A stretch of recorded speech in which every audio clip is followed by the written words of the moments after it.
Hey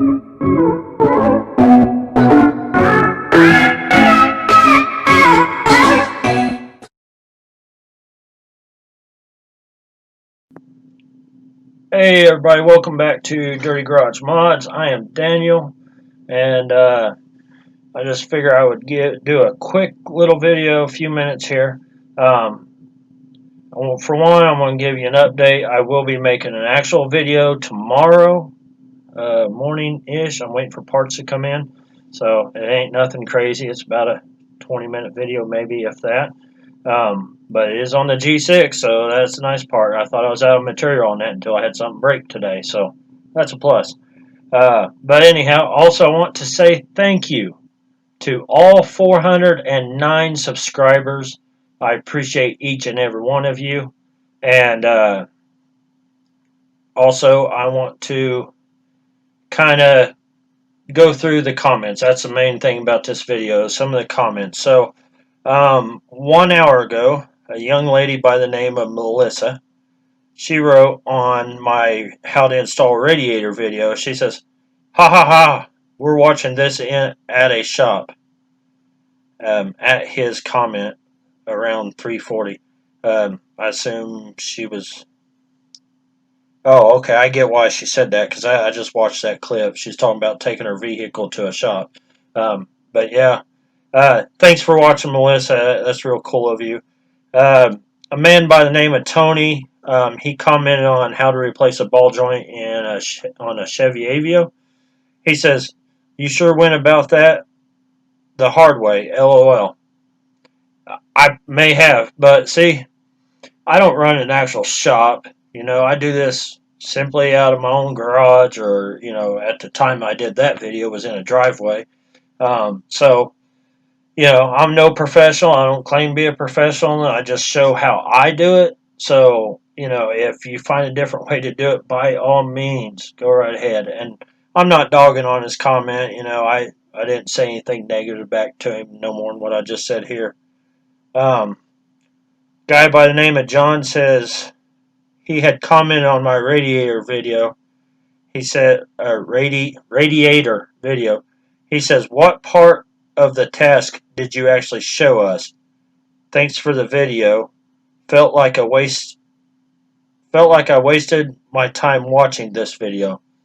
I was showing how to change the radiator. I watched that video again because I wanted to make sure I was within my understanding of the comment. Um, that's how I did it. That's the only way to change that radiator is to take the bumper off. You don't have a choice. And that was the steps I was showing. I might not have showed how to do the steps exactly. Like I did cut out a lot in that video because I had to cut the time down because, I think it took me 6 or 7 hours to do that. If I wasn't recording, probably wouldn't have taken that long at all. But yeah, so anyways, on to the next one. By the way, the radiator video and the thermostat video is my two biggest viewed videos, and I thank everybody that watches them, subscribed and not subscribed. Um, I wish the 20,000 plus views on each video. I think the radiator video is less than that, but I wish that every one of them guys would subscribe. It would really help me out in a big way. But anyhow, he says on the thermostat video, the guy's name is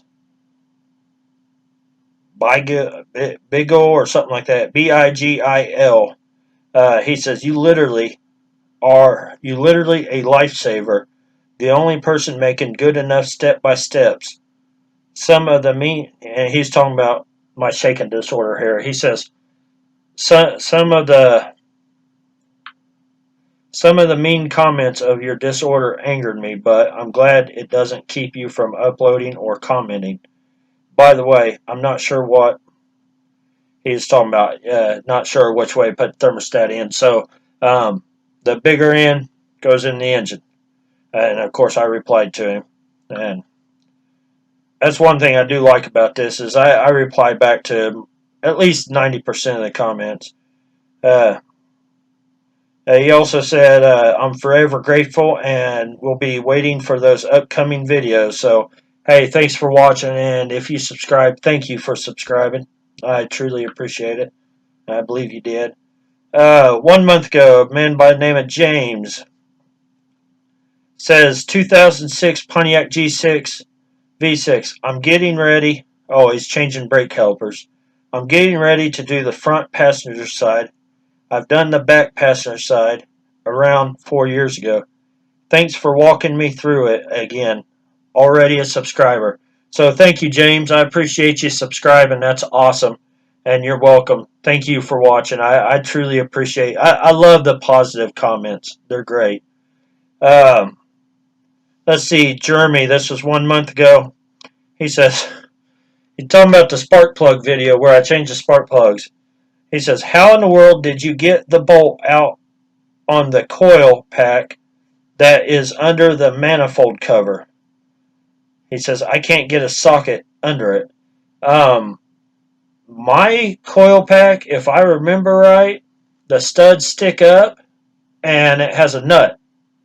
Okay, and I know what you're talking about, the manifold cover.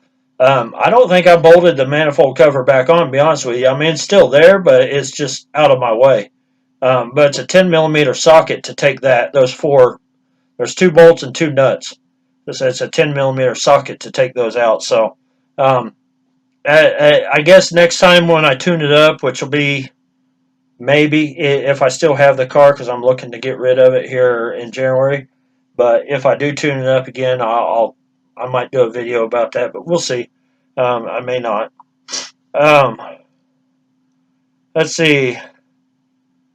A guy by the name. This is 1 month ago. He wrote his screen name is your only friend.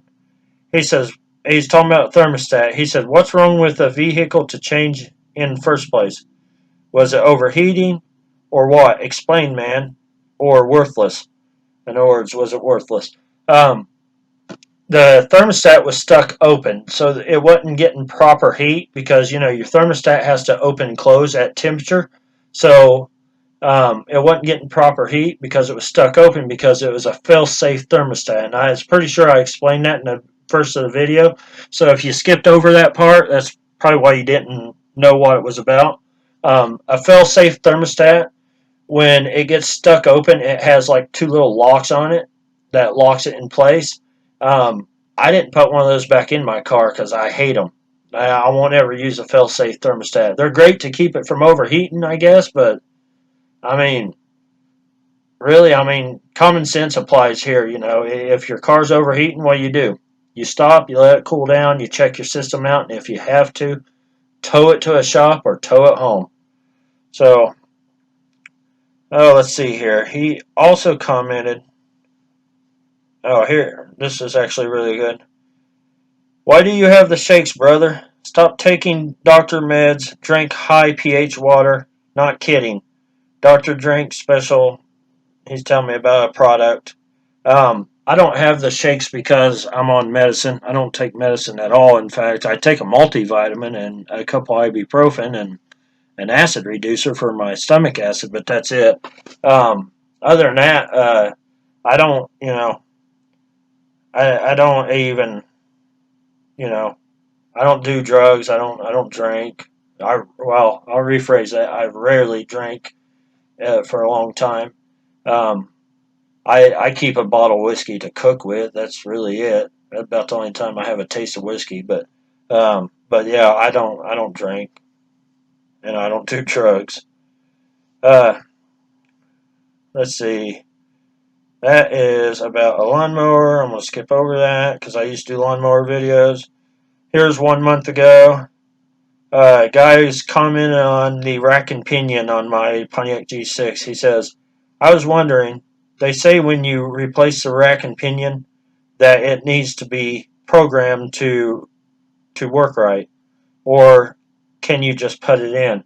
The rack and pinion is a sealed unit. That has nothing to do with the computer, at least on my car. Mine's a 2005. It's completely sealed. You got a electric power steering box up on the steering shaft. If that goes out and you put a new one in, then yes, you do have to reprogram it. But other than that, no. By the way, on that note, on that rack and pinion, I bought it from Detroit Axle, which was I was endorsing them. I don't endorse them anymore. So if you're trying to use my coupon codes, they probably won't work. Um, in fact, all of us guys that was endorsing them has pretty much dropped them as far as I know. So, but yeah, and that is it, I believe. On let's see, here's another from a month ago on rack and pinion. Uh, always telling me to strike the bolt to loosen it. Okay, here you go. Um, this was on the Pontiac G3 that I was working on. Guy says, thanks for giving us an edit. You're right. 200,000-mile Pontiac is not worth fixing. Probably worth about $1,000. No, actually, it wasn't. My father actually took it and sold it to the salvage yard yesterday for $350. So, of course, you know they're going to make $5,000 or $6,000 or $7,000 off of it selling the parts, but you know they wanted to cut my father short. So, but that happens. Let's see. Todd Davis, 2 months ago, how to replace rear toe links on my Pontiac G6. Thank you, he says. My 2008 G6 Coupe is making sounds that sound like the body. After isolating and loosen the cover, pan underneath, and put some cushion between a couple brake lines. Next to do is the body. It still makes this sound. Sounds like it's right out of the passenger door. It's driving me nuts. And so he says, so I looked on YouTube and found you and looked at my arms, and they are bad. You might have saved me from having a wreck. So, yeah, Todd, you're welcome, man. I appreciate the comment. That's awesome. If you're not subscribed, or if you are, subscribe. So, yeah. Let's see. And I just got a message from somebody. Um,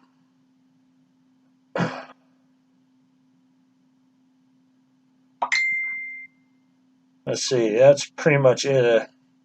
A guy asked me here about I changed spark plugs in my car over a year ago, and I just changed them recently here a couple months ago. And he says, "Have you had to replace any exhaust parts on your G6?" No, I have not. In fact, I think I did this on an update video. I talked about this before.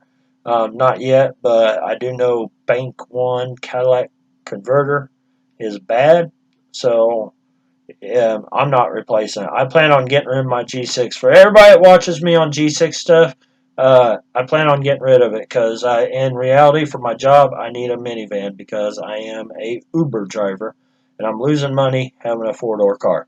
So I'm going to get a minivan. If Pontiac was still around, they made minivans, then good one, not the Montana because those were junk. But if they were still around, I would buy one of those.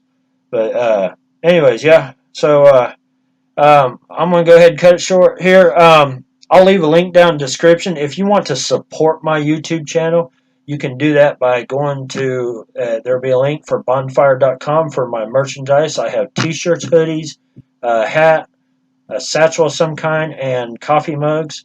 They're pretty cool. Usually I'll put pictures here on the screen and all that, but I'm not going to do that tonight because it's just too much editing. So if you want to check it out, just click that link below. If you order something, it takes them about a couple weeks to get it printed and shipped out, so just bear that in mind. But there are some pretty nice stuff on there. So I love my hoodie. I bought my shirt both.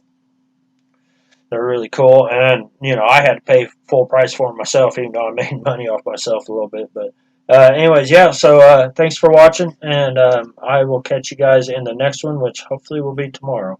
Have a good night.